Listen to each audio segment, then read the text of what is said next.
Hello everyone, welcome to IICT computer online classes. तो स्वागत है आपका IICT के ऑनलाइन क्लास में। और आज के जो टॉपिक है, जो क्लास है हमारा, ये आपका टैली का सेकंड क्लास होने वाला है। इसमें आगे मैं कुछ बताऊं, इससे पहले मैं चाहता हूं कि पीछे जो चीज़ें आपने जो पढ़ी थी वो एक बार आपको रिमाइंड करा दूं। फर्स्ट वीडियो में मैंने आपको टैली इंस्टॉल करना फ्री में कैसे आप इंस्टॉल कर सकते हैं, कैसे कंपनी क्रिएट कर सकते हैं, ये टॉपिक मैंने आपको बताया हुआ था। वो वीडियो आप पहले देख सकते हैं। इस वीडियो में मैं क्या क्या बात करने वाला हूँ, उसके ऊपर कौन कौन से कोर्सेज होंगे, कौन कौन से टॉपिक होंगे, उन सारी चीजों पे बात करने वाला हूँ। तो चलते हैं, शुरू करते हैं नेक्स्ट हमारा आज का वीडियो, जिसमें सबसे पहले नंबर जो चीज होगी कि हम लोग इसमें क्या कवर करेंगे।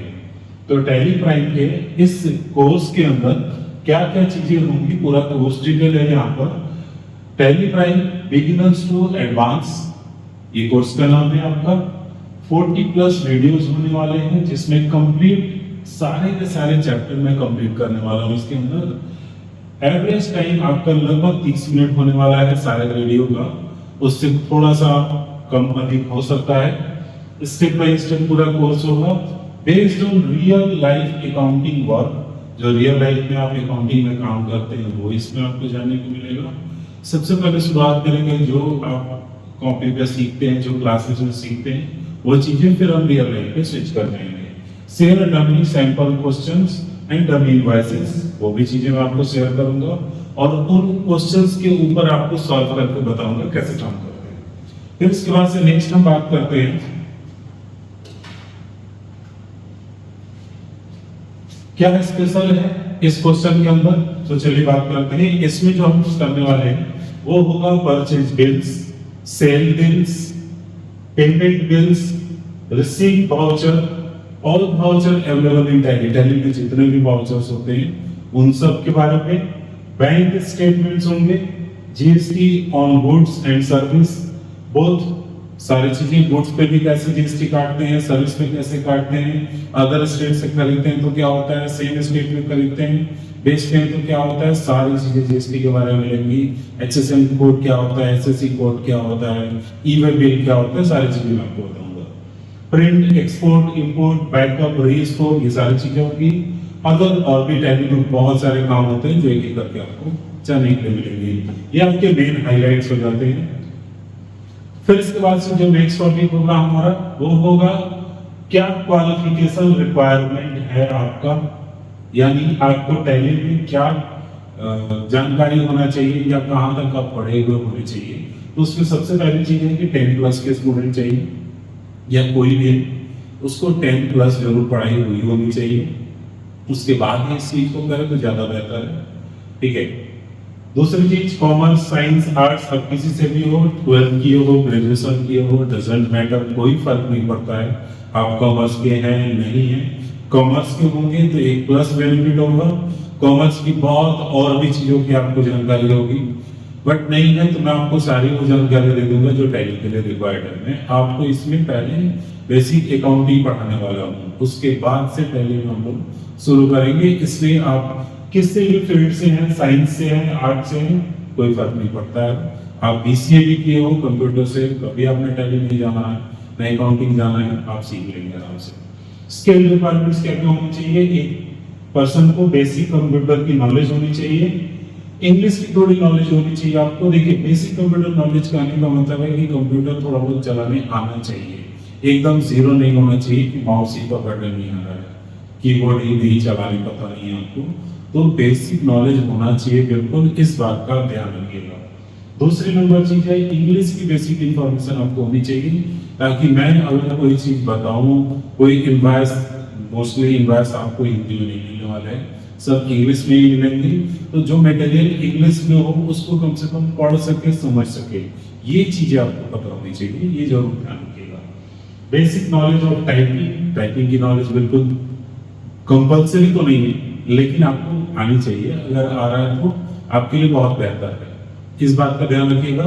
टाइपिंग क्या है, एक तरह से आपके काम को और तेज कर देता है, इंप्रूव कर देता है। लोग जो देख रहे होते हैं आपके काम को, वो अब इस तरह से जज नहीं करते कि ये तो कीबोर्ड देख देख के कर रहे हैं, क्या ही काम करेगा, इसलिए टाइपिंग आना चाहिए और ये बहुत कुछ मुश्किल चीज नहीं है टाइपिंग सीखना। तो ये आपकी बेसिक रिक्वायरमेंट्स होगी जो आपको टैली सीखने के लिए जानना चाहिए होगा। नेक्स्ट, अब आगे बढ़े टॉपिक पे, मेन टॉपिक पे जाए जो आज के शुरू कर रहे हैं। उससे पहले एक और चीज आपको मैं बता दूं कि हमारा एडवांस एक्सेल जिसमें बेसिक से लेकर एडवांस तक चीजें बताई गई हैं, उसका भी एक कोर्स है आपका टैली में ऑलरेडी पहले से मौजूद है, जिसमें लगभग 40 प्लस वीडियोस हैं ऑलरेडी पहले से ये डाल रखा हुआ है। आप इसमें जाइए चेक कीजिए और एक्सेल में अपने आप को एक्सपर्ट बनाइए। अभी और भी इसमें बहुत सारे वीडियोस आने बाकी हैं, ये नहीं कि ये खत्म हो गया, अभी और बहुत सारे वीडियोस आने वाले बाकी हैं। कुछ शॉर्ट्स के जरिए मैं आपको बताऊंगा, कुछ आपको लॉन्ग वीडियोस भी रहेंगे जो आपको एक्सेल में भी रहेंगे। टैली तो खैर कंटिन्यू अब आपको लगातार आते रहेगा। टैली का मैं कोशिश करूंगा हर 2-3 दिन के आपको वीडियो अवेलेबल कराते रहूं। अभी ये आपको फर्स्ट वीडियो का सेकंड वीडियो में थोड़ा सा समय लगा, क्योंकि मैं चाह रहा था कि आपको ऑन स्क्रीन आके सामने से बताऊं। मैं वो नहीं चाह रहा था कि स्क्रीन हो डिस्प्ले और मैं बस बोलता रहूं बैकग्राउंड में, तो वो नहीं चाहते थे। इसलिए मैं चाह रहा था कि जैसे क्लास में मैं पढ़ाता हूँ मैं ठीक वैसे ही आकर के यहाँ पर आपको समझाऊं, तो चीजें थोड़ी सी और क्लियरली रहेंगी, फेस टू फेस जो भी बातें रहेंगी। तो इसलिए और ये जो मैं कर रहा हूँ सारी चीजें रिकॉर्ड, ये एक्चुअली मेरा क्लास ही है, मैं यही क्लास में पढ़ा रहा होता हूँ और यही आप देख रहे हैं। तो नेक्स्ट टॉपिक हमारा क्या है जो इस वीडियो में मैं कवर करने वाला हूं मेनली, वो होगा what is tally prime. Tally prime क्या है, what is the use of tally, tally का यूज क्या है, व्हाट इज अकाउंटिंग, लेखांकन क्या है, what is the need of accounting, accounting की जरूरत क्यों है, यानी लेखांकन की जरूरत क्यों है। अकाउंटिंग को ही हम लोग हिंदी में लेखांकन करते हैं। तो चलिए शुरू करते हैं। सबसे पहला टॉपिक क्या है हमारा, what is account, what is tally prime. Tally prime क्या है, ये एक सवाल है और साथ में इसका डेफिनेशन भी यहाँ पर प्रॉपरली दिया हुआ है। तो बात करते हैं, tally is an accounting software use for accounting purpose. Tally क्या है, एक अकाउंटिंग सॉफ्टवेयर है जिसको हम लोग अकाउंटिंग पर्पस से यूज करते हैं, यानी कि एक ऐसा सॉफ्टवेयर है जो बिजनेस की अकाउंटिंग को फुलफिल करता है, पूरा करता है, और इसलिए उस पर्पस से हम इसको यूज करते हैं, जिसको प्रोवाइड किया है टैली सॉल्यूशन प्राइवेट लिमिटेड ने। और यह एक स्टैंडर्ड बिजनेस अकाउंटिंग सॉफ्टवेयर है। इसको जो प्रोवाइड किया है वो tally solution private limited company है और एक अकाउंटिंग का स्टैंडर्ड है। अगर आप बात करें टैली कौन यूज करते हैं, तो आप जाके चेक करेंगे अभी भी तो लगभग 99% सीए जो चार्टर अकाउंटेंट होते हैं, जो सबसे टॉप लेवल पर आते हैं अकाउंटिंग के क्षेत्र में, वो सब के सब टैली ही यूज करते हैं, क्योंकि बहुत बढ़िया अकाउंटिंग सॉफ्टवेयर है। जो रिक्वायरमेंट है उसको ये फुलफिल करता है। Specially Tally Prime is very robust, एक पावरफुल ईआरपी प्रोडक्ट है जो complete business management solution provide करता है एक अकाउंटिंग मेंटेन करने वाले को या एक बिजनेसमैन को कहें तो। Tally is defined as count, record, as work or a record of debit and credit or an account। यानी टैली के जरिए आप क्या कर सकते हैं, डिफाइन कर सकते हैं, या टैली को ऐसे आप डिफाइन कर सकते हैं कि ये रिकॉर्ड रखता है डेबिट क्रेडिट में, और भी आप बिजनेस में जो भी चीजें लेन देन कर रहे हैं उन सब चीजों का। इट इज डेवलप्ड इन 1986, इसको 1986 में डेवलप किया गया था, लॉन्च किया गया था बाय श्याम सुंदर गोयनकिया और भरत गोयनकिया। ये दो पर्सन हैं जो बेंगलुरु कर्नाटका से बिलोंग करते हैं, और इन लोगों ने इस टैली सॉफ्टवेयर को डेवलप किया था जो अभी सबसे ज्यादा पॉपुलर है अकाउंटिंग के क्षेत्र में। अब ईआरपी एक वर्ड आया था जिसका फुल फॉर्म मैंने यहाँ पर लिखा हुआ है, एंटरप्राइजिंग रिसोर्सेज प्लानिंग, यानी एक ऐसा सॉफ्टवेयर जो कंपनी की सारी जरूरतों को फुलफिल करता है। चलते हैं आगे बढ़ते हैं। तो आपने समझ लिया टैली क्या है, टैली क्या है, एक अकाउंटिंग सॉफ्टवेयर है जो अकाउंटिंग पर्पस से यूज होता है। क्लियर। नेक्स्ट जो टॉपिक होगा हमारा वो है what is the use of tally. तो जैसे कि आपने अभी तक सुना उसमें यही चीज उभर के आती है कि टैली क्या है, एक अकाउंटिंग सॉफ्टवेयर है। तो अकाउंटिंग सॉफ्टवेयर क्या काम करेगा, अकाउंटिंग अकाउंटिंग रिलेटेड जितना भी काम होता है वो टैली के ऊपर होता है, और यही इसका मेन यूज है। आप कह सकते हैं टैली अकाउंटिंग के काम के लिए यूज होता है। सिमिलरली यहाँ पर चीजें वही लिखी हुई है। टैली प्राइम अकाउंटिंग प्रोग्राम है जो आपके बिजनेस में चल रहा है, जो भी ट्रांजेक्शन्स होते हैं, लेन देन होते हैं, उसको ट्रैक करता है, मैनेज करता है, सारे अकाउंट्स को, सेल्स को, डेट्स को, और हर वो चीज जो हमारे बिजनेस में अभी चल रहा होता है। Tally Prime is primarily used in India and you can test it out for free. आप इसको इंडिया में यूज कर सकते हैं और फ्री में टेस्ट कर सकते हैं। बाकी ऑल ओवर वर्ल्ड में भी इसको काफी यूज किया जाता है अकाउंटिंग पर्पज से। तो ओवरऑल कह सकते हैं टैली प्रॉपर एक अकाउंटिंग सॉफ्टवेयर है जिसमें प्योरली अकाउंटिंग रिलेटेड ही काम किए जाते हैं, जिसको आप बिजनेस में, अपने ऑफिस में, अपने किसी भी तरह के ट्रांजैक्शंस रिकॉर्ड वगैरह करने के लिए काम में लाया जाता है। अब टैली को जानेंगे, और टैली में क्या जाना हमने? टैली एक अकाउंटिंग सॉफ्टवेयर है। बार बार इसमें यह वर्ड आ रहा है accounting. Then what is accounting? Accounting क्या है? तो अगला हमारा टॉपिक वही है, अकाउंटिंग क्या है। और इसका एक सबसे बेहतरीन और सटीक डेफिनेशन यहाँ पर दिया हुआ है, ठीक है। तो अकाउंटिंग इज द लैंग्वेज, यानी बिजनेस की भाषा में अगर कहा जाए अकाउंटिंग को, तो American Institute of Certified Public Accounts have defined, American Institute द्वारा इसको डिफाइन किया गया है। Accounting is the art of recording, classifying and summarising in a significant manner and in terms of money, transactions and events which are in part at least of a financial character and interpreting the result thereof। ये इसका proper definition हो गया। अब इसको टुकड़ों में करके अलग अलग समझते हैं। सबसे पहले चीज क्या कर रहा है? Accounting is the art of recording. Accounting क्या है? एक रिकॉर्ड करने की कला है। क्लासिफाइंग, उसको हम लोग, जैसे कोई भी ट्रांजैक्शन होता है बिजनेस में, कुछ भी लेन देन हुआ, हमने उसको लिख लिया, अपने बुक्स में रिकॉर्ड कर लिया।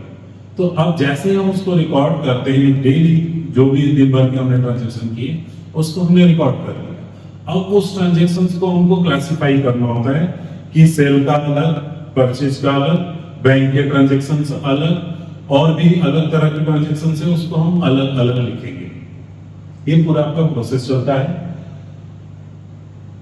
एंड समराइजिंग मतलब वो जो लिखने की प्रक्रिया होगी उसमें शॉर्ट में चीजों को नोट करेंगे in a significant manner. Significant manner का मतलब ये तीनों ही कामों को एक मैनर, एक सिस्टम, एक रूल बनाया गया है, उसके तहत किया जाता है। ये नहीं कि जैसे मन किया वैसे कर दिया। तो एक नियम है, इसके कुछ रूल रेगुलेशन है जिसके हिसाब से अकाउंटिंग को किया जाता है। In terms of money, transaction and events which are in part at least of a financial character, यानी किस चीज को हम रिकॉर्ड, क्लासिफाई और समराइज करते हैं? पैसे के लेन देन को, ट्रांजैक्शंस को, कोई भी व्यापार में लेन देन हो, कोई इवेंट हो जाए, कोई भी घटना हो रही हो जो कि फाइनेंशियल कैरेक्टर का होना चाहिए, मतलब उसकी वैल्यू पैसे में होनी चाहिए। यानी कि कोई दुकानदार के पास आया कस्टमर, सामान लिया और ले गया, तो एक ट्रांजैक्शन हुआ। कोई कस्टमर आया और बोल रहा है कि सामान तो मुझे पसंद है बट मैं कल ले जाऊंगा, तो उसकी कोई एंट्री नहीं होगी जब तक कि कोई फाइनेंशियली लेन देन नहीं हो जाता है। That is called accounting and interpreting the result thereof. इसका मतलब हुआ हम लोग जो भी चीजें रिकॉर्ड कर लेते हैं, फिर एक से दूसरी चीजें बननी शुरू होती है। हमने जो सबसे पहले रिकॉर्ड करते हैं उसको हम लोग बोलते हैं जनरेटिव।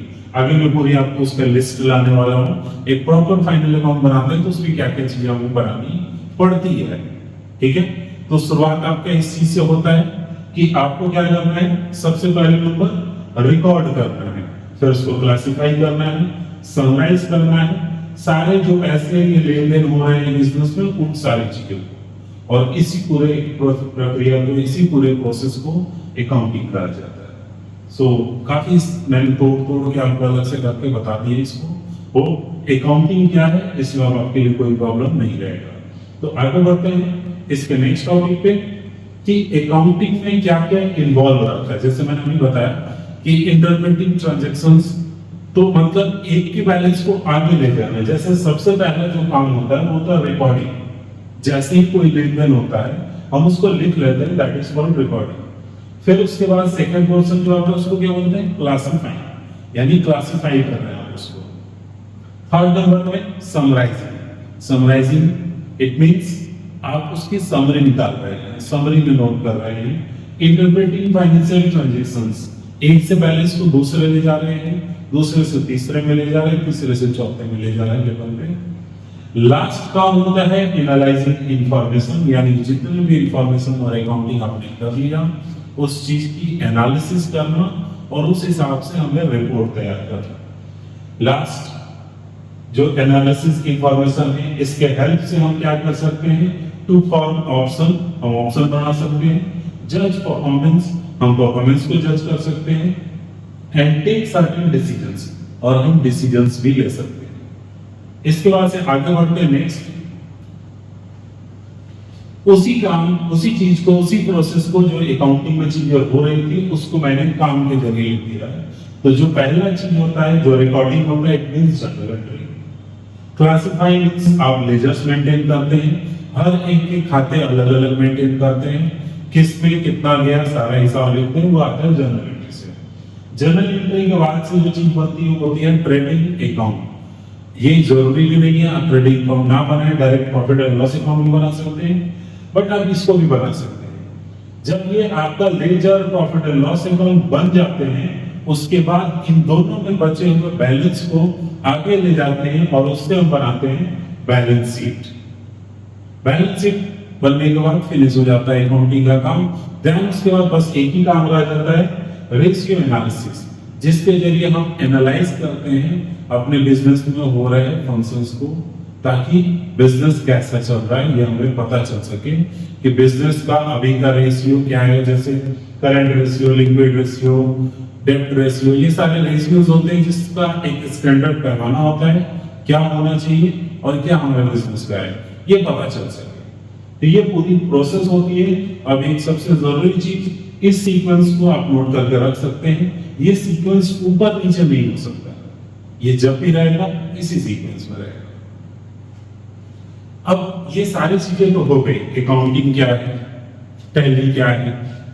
अब एक सबसे बड़ा सवाल कि ये सब क्यों जरूरी है, क्या जरूरी है कि हम ये अकाउंटिंग करें, इतनी मेहनत करें। तो हमारा नेक्स्ट सवाल यही है कि अकाउंटिंग की जरूरत क्यों है, अकाउंटिंग की जरूरत क्यों है।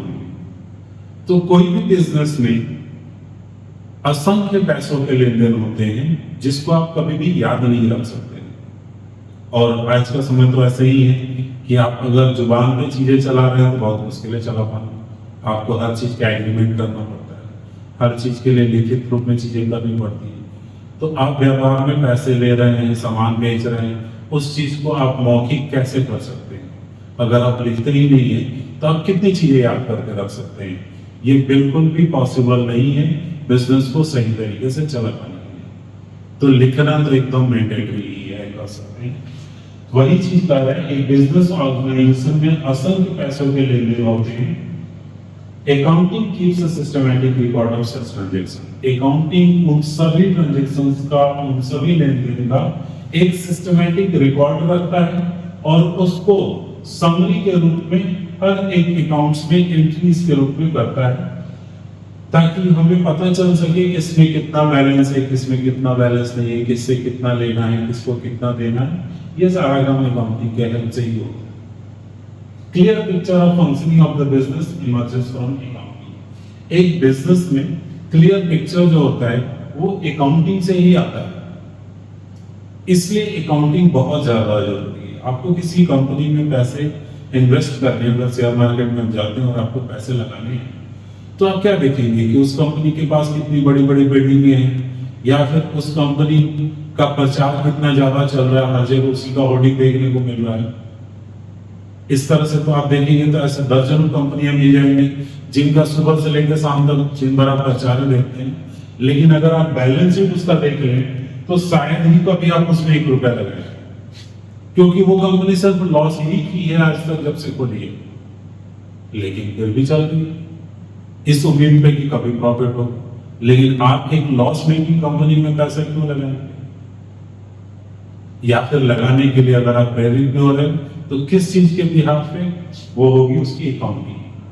क्या पता अकाउंटिंग में कुछ ऐसी चीज आपको दिख रही है जो ये साबित कर रहा हो कि वो कंपनी ग्रो कर रही है और आगे चल के बढ़ जाएगी। तो ये इसके लिए उसके 4-5 साल के बैलेंस शीट, 4-5 साल के उसके सारे अकाउंटिंग के हिसाब किताब आप देखेंगे, देन यू कैन डिसाइड। तब आप डिसाइड कर सकते हैं कि आपको इन्वेस्ट करना है या नहीं। ये नहीं कि उसके बिल्डिंग्स देख के, उसके एडवर्टीजमेंट्स देख के हम कंपनी में पैसे इन्वेस्ट कर रहे हैं। लास्ट टॉपिक है accounting reveals what the business earns profit and loss. यानी अकाउंटिंग में क्या चीजें आपको पता चलती है, वो सबसे इंपॉर्टेंट चीज है कि आपको पता चलता है कि आप कमा रहे हैं कि गवा रहे हैं, यानी आप प्रॉफिट कर रहे हैं या लॉस कर रहे हैं। ये तो तभी पता चलेगा जब आप क्या करेंगे, अकाउंटिंग। तो accounting reveals what the business earns profit and loss. नहीं करेंगे तो कभी आपको इस बात का अंदाजा ही नहीं रहेगा।